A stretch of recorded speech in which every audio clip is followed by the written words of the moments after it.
Hi everyone, welcome back to our channel. In today's video, I'm going to show you how to update the Lightroom app on your mobile phone. It is a very simple and easy process, so let's get started. First of all, find the App Store on your home screen. Now open it. Tap onto the search bar and search for the option Lightroom and search for it. Now tap onto the Lightroom app right here. Now one thing to remember, if you need to update the app, there will be the update option instead of the open right here. So if there is the update button, simply tap on it and your phone will update the Lightroom. I have got the latest version of the Lightroom right now, so I don't need to update it. And that's it. This is how you can update the Lightroom app on your mobile phone. It is a very simple process, right?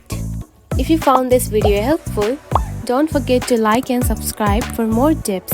Thanks for watching.